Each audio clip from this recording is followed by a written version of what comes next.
Hello, dear students. I welcome to all of you on behalf of Rasa International School.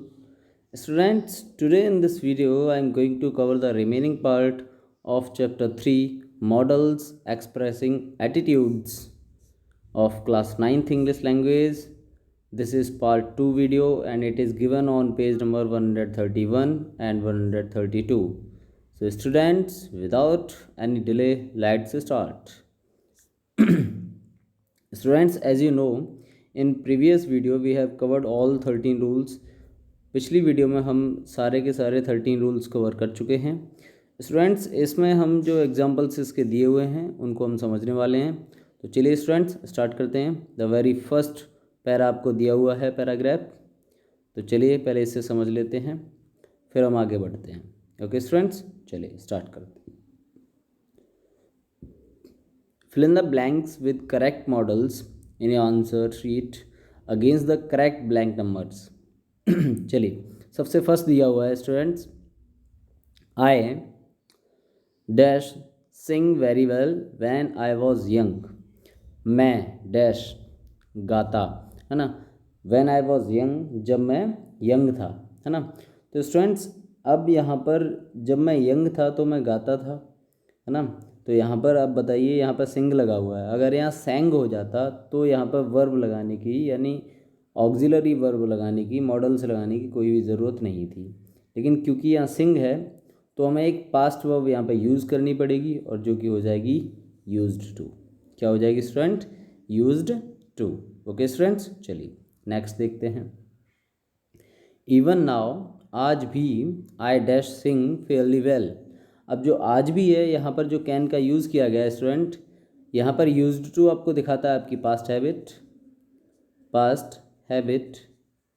वैसे he can यहाँ पर आपको दिखाता है आपकी आज की कैपेबिलिटी, किसकी? आई की, कि मैं आज भी गा सकता हूँ, कैपेबिलिटी। ओके स्टूडेंट्स, चलिए क्या आ जाएगा यहाँ पर? Can.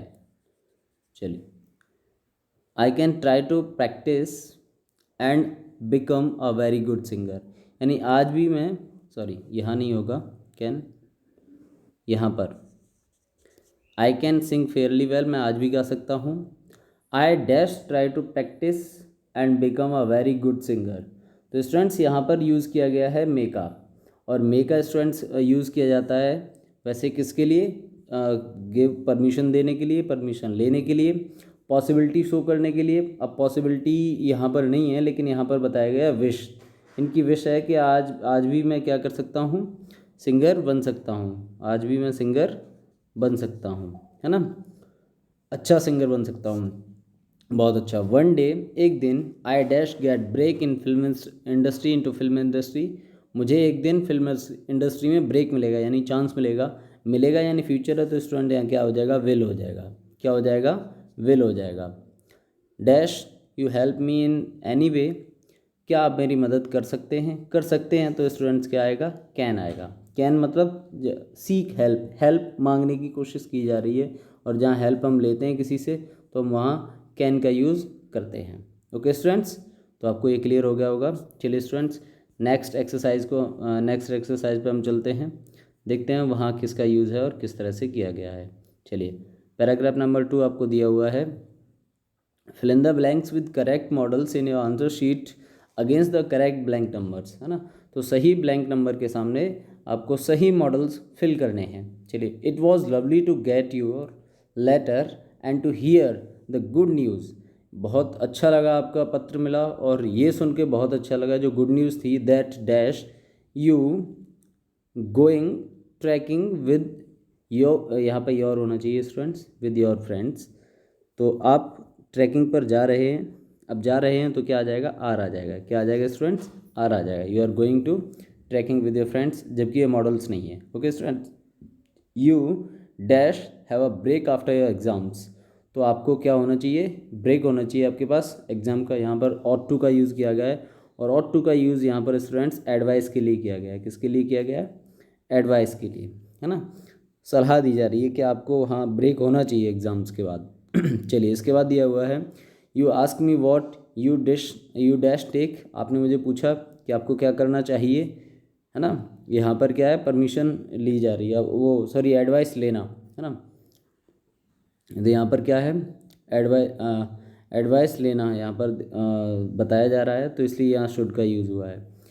Will you can't fit everything in back so you must be selective, यानी आप एक ही साथ सारी चीज़ें नहीं कर सकते, है ना, हमेशा लगे ही नहीं रह सकते, इसलिए आपको सेलेक्टिव भी होना चाहिए, ज़रूर अवश्य ही होना चाहिए, है ना, अपनी और दूसरी चीज़ों पर भी ध्यान देना चाहिए।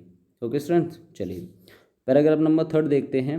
There is an error in each of line, हर लाइन में एक एरर है, आपको उसको सही करना है।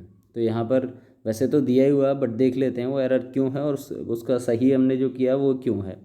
जैसे you can keep your promise and help, you can का मतलब कैन ना आके शुड का यूज़ हुआ है।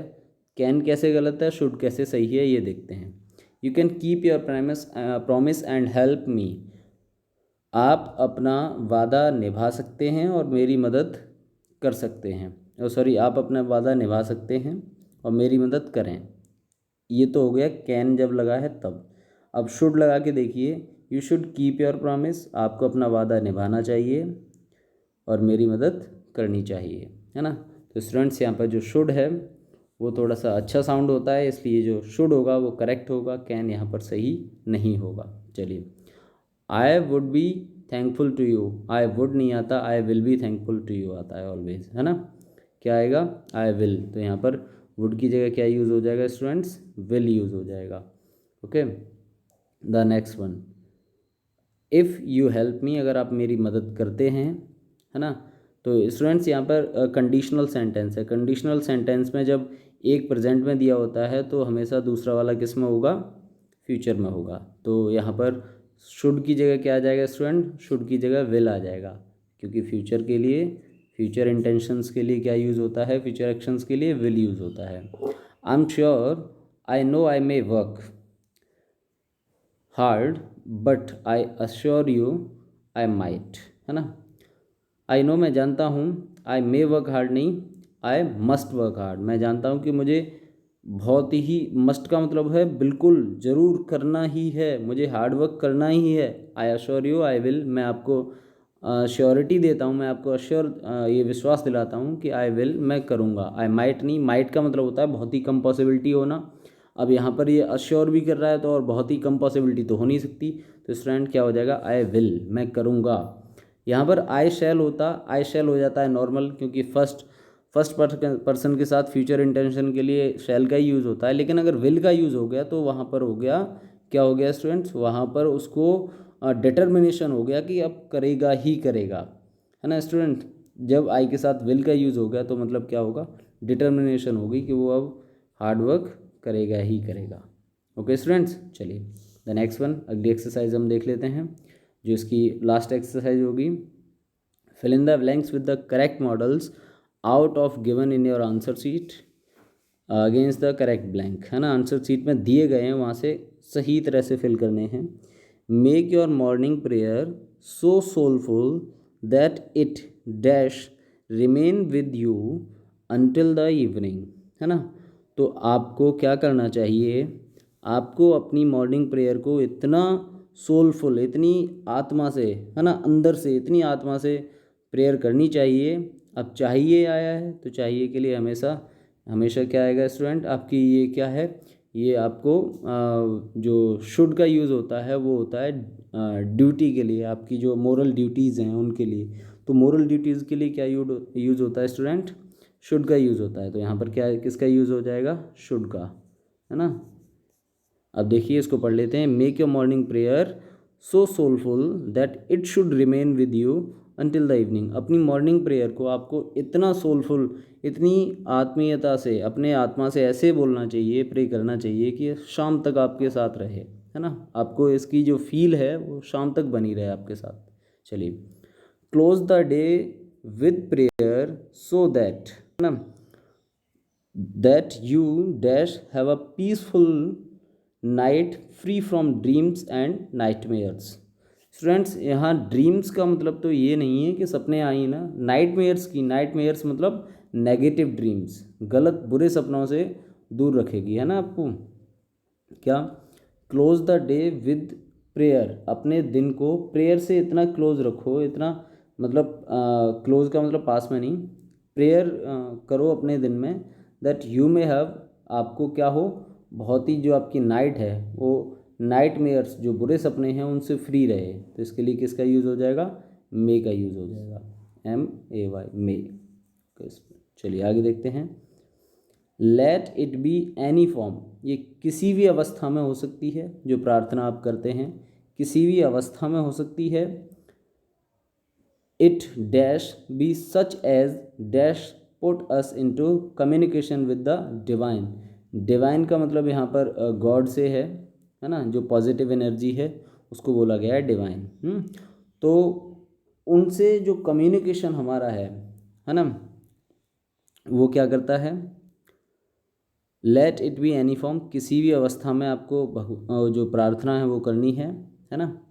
इट और टू का यूज़ कहाँ किया जाता है स्टूडेंट्स, और टू का यूज़ किया जाता है किसके लिए, और टू का यूज़ किया जाता है हमारे जो वही मोरल ऑब्लिगेशन, उसमें यूज़ किया जाता है किसका, और टू का। इट और टू बी सच एज, ये होनी चाहिए, ये कैसी होनी चाहिए, और टू बी सच एज, ये किस प्रकार की होनी चाहिए, सच एज मे पुट अस, ये हमें भगवान जो डिवाइन है, जो जिसकी हम प्रे कर रहे हैं उससे प्रॉपर कम्युनिकेशन में हमें बनाए रखे, है ना।